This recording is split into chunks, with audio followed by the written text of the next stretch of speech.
Μαντινάδα είναι το εθνικό μας τραγούδι εδώ στην Αμοργό, ας πούμε. Όταν την ακούσαμε με βιολιά, ανατριχιάζομαι ρε παιδί μου.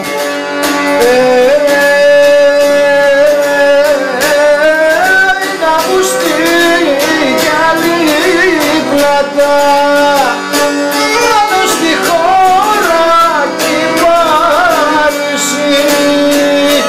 Σιγά σιγά πίνοντας και χορεύοντας αρχινάνε οι Μαντινάδες. Να κάτσει στο τραπέζι να την τραγουδούν όλοι μαζί.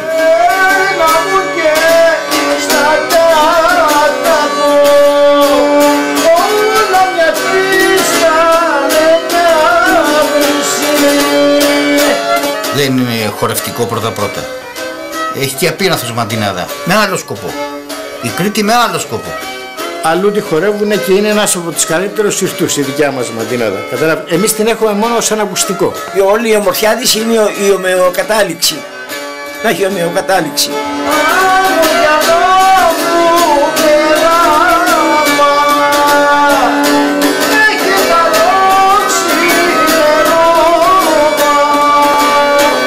Υπήρχαν και άνθρωποι εδώ που πλέκανε, ήταν ένας γεροντάκος, ένας σπανός ήταν και όλα.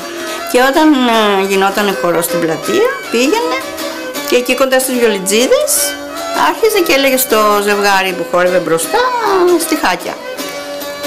Τώρα αρχινά ο ήλιος τις πλάκες να πυρώνει και τις αγάπες τις κρυφές να τις ξεφανερώνει. Άρχισε ο ήλιος, άρχισε στις στράτες να πυρώνει και τις αγάπες τις κρυφές να τις ξεφανερώνει. Και αυτό λέγεται ξεφανέρωμα. Ξεφανηρώθηκε ο τάδε, ας πούμε, κατάλαβες, δηλαδή τη χόρεψε την κοπελίτσα. Μαύρα μου μάτια, και ταιριασμένα.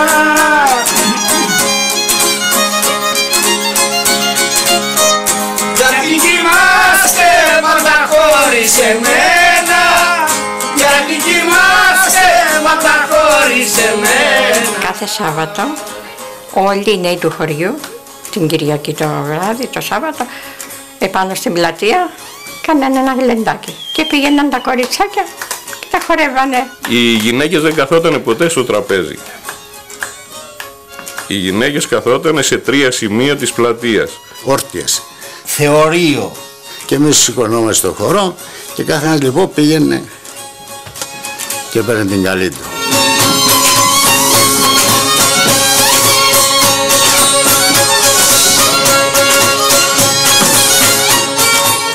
Παλικάρι που σηκωνόταν να χορέψει, καλιούσε και τα διάφορα κορίτσια που καθόταν εκεί στο χώρο και χορεύαμε όλοι. Στα μπάι να τους γνέψει, έτοιμη, σε κοίταζε.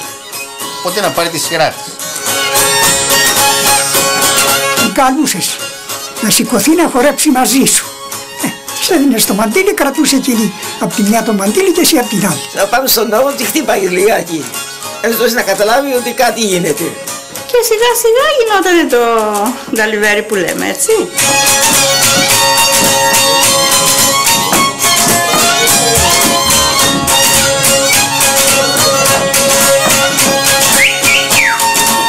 Βλέπαν τώρα ένα ότι σηκώνεται και χορεύει μια κοπέλα. Ξέρανε γιατί εδώ ήξερε ένας τον άλλο, ξέρανε ότι αυτή δεν είναι συγγενής. Σου λέει λοιπόν για να τη χορεύει, πάει να πει ότι τη θέλει. Με χόρευε ένα παλικάρι και μου λέγε ο βιολιτζής. Αυτά τα μάτια τα γλυκά και η μακριά πλεξούδα. Είχα τα μαλλιά μου πλεξούδα τότε μακριά. Σε κάνουν ομορφότερη ακόμα από τα λουλούδια.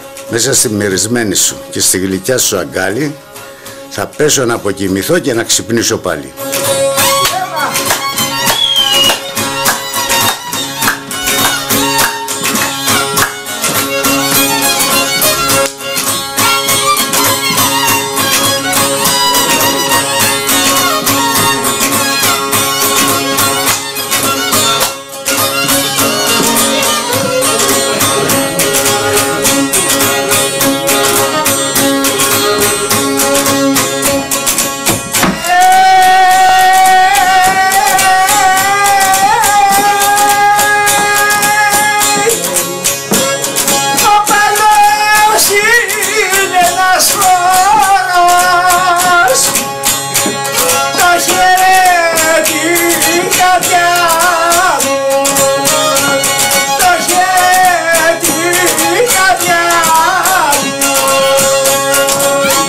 Είχαμε εδώ λοιπόν ένα άνθρωπο και χόρευε τη γυναίκα του μπάλο και τη φιλούσε και δεν τον έβλεπε κανένας.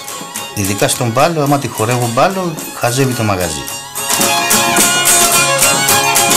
Γιατί ο μπάλος δεν είναι να γυρίζεις τη γυναίκα τα οπίστη και τη στροφή. Η στροφή πρέπει να την πάρεις πάντα πάνω στη γυναίκα. Να τη στριμώχνεις, να τη στριμώχνεις και να σου ξεφεύγει κατάλληλα.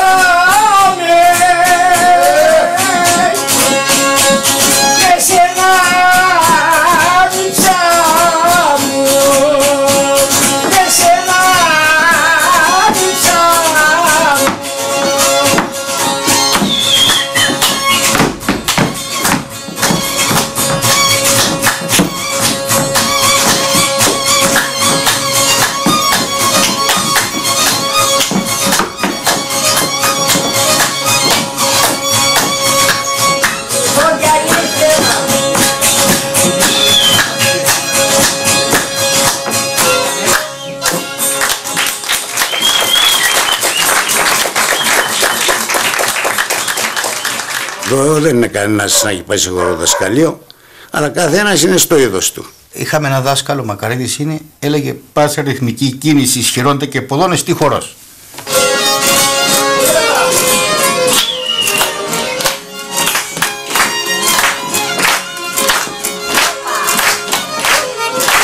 Για να σηκωθούμε να χορέψουμε, ήταν οι πληρωμιστώτες, έπρεπε να κάνεις 3 κάβους. Ο κάβος είναι που χορεύεις, αυτό λέγεται κάβος. Αυτός που χόρευε μπροστά τράβαγε και τους πέταγε λεφτά. Φερτάριζε που λέγανε.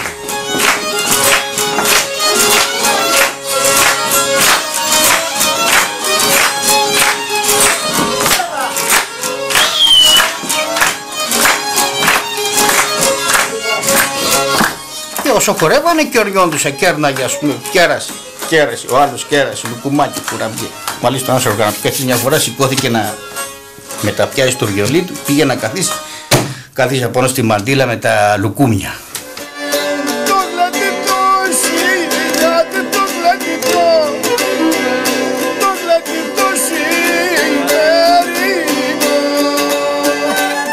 Ήτανε ορισμένοι που όταν πιάνανε το χορό